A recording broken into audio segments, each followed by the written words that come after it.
Wrestling break. Renee is backstage with the Young Bucks, who of course Zoobs have to give their answer tonight. Will they join the Don Callis family? But before they can give an answer, Don Callis himself walks in and he says, "We don't need any gotcha journalism right now, Renee. These guys have a match in a couple minutes.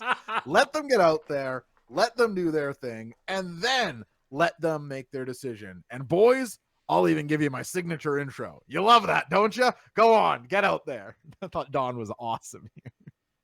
It is a great intro. You do have to, like, you can't deny that.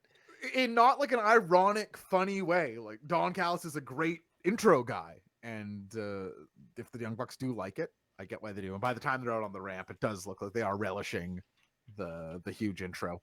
And that leads us into some six-man action here, Zoobs. It's the Young Bucks and Josh Alexander taking on the team of Top Flight and Scorpio Sky. Sorry, Zoobs. Okay. Are we reviewing Dynamite? I must. Yeah, it does say here Scorpio Sky on Dynamite. Thought maybe I grabbed one of my books from 2011 or something, but no, it is in fact 2025. AW Dynamite. Dark. Kevin Steen's least favorite wrestler, Scorpio Sky, teaming with Top Flight. I love it. So there's that Shootopia. Kevin Steen comes back to like how insufferable Scorpio Sky is like 2 or 3 times. Great stuff. All right, let's get the good stuff out of the gate here. Dante Martin and Nick Jackson go the hell off in the beginning of this match, and it's very fun to see.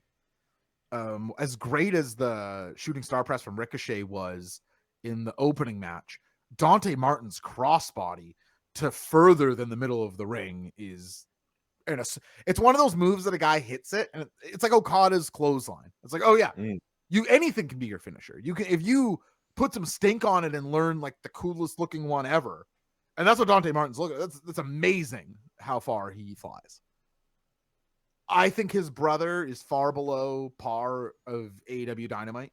And as much as I was teasing on Scorpio Sky, I thought Darius was, I mean, because he's taking a bunch of moves from, I think it's Nick Jackson early, and it looks bad. And you're like, okay. But then he starts giving moves and it looks worse. And you're like, well, what are we going to do with you? What? Where do you fit in? I thought really a bad performance from Darius. Scorpio Sky was completely fine, but I didn't really find much of a hook in this match besides Josh Alexander, who we'll put a little focus on here, especially as we talk about the finish. But any takeaways from you, Zoobs, from the action here between these 6 competitors? Yeah, unironically, this reminds me it sort of reminds you of Pandemic Dynamite. Yeah. Yes. And it sort of reminds you of, I think somebody in the Discord is doing this, but like somebody is a little late to AEW and they're like, oh, I'm going to go back and watch it from the beginning. And you're sort of like, you have to take our word for it that it was some of the stuff that you're like, I can't believe you guys were excited about, like Shawn Spears matches. You're like, you have to take our word for it that it felt different at the time. Yeah. Scorpio Sky and Top Flight is one of those things where like it feels like we're going back and watching an era of Dynamite that's behind us and being like, okay, but when these guys first came out, it was just cool that we had a show. It feels like rewatching that. We're like, oh, a lot of Matt Hardy on these early shows, like sort of that vibe of like, oh, maybe this wasn't like the greatest.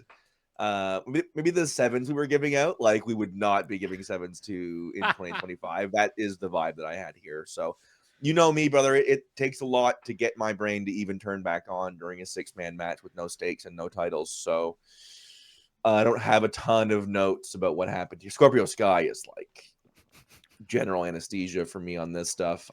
There's nothing new to learn. He's not developed. He's not like young and new to the point that he's gonna be in his 40s, right? So it's not like there's he's 41, so it's not like there's like a bunch of untapped stuff there. And you're right, Darius Martin is like not gotten better. And I don't want to be too hard, right? Because there was a time when Dante Martin showed up and we were like, holy smokes, where'd they find this guy from? And he just felt like a next guy up, below treading water, putting him with not just Darius Martin, not just Scorpio Sky. Christopher Daniels comes out with them. The dream team. What?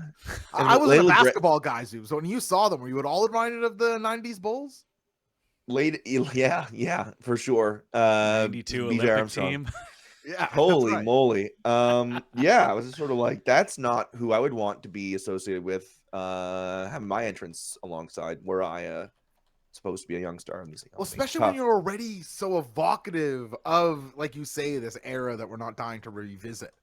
So anyway, what do you want me to say? I thought the ending here was quite compelling. As I mean, guys, you see this was the DDT for a while, because there was that very vocal Jake Roberts complaint that he was like, oh, no one gets pinned by the DDT anymore. And then there were like 7 people using a DDT finish all of a sudden. It was like Alexa Bliss, Mox, Andrade.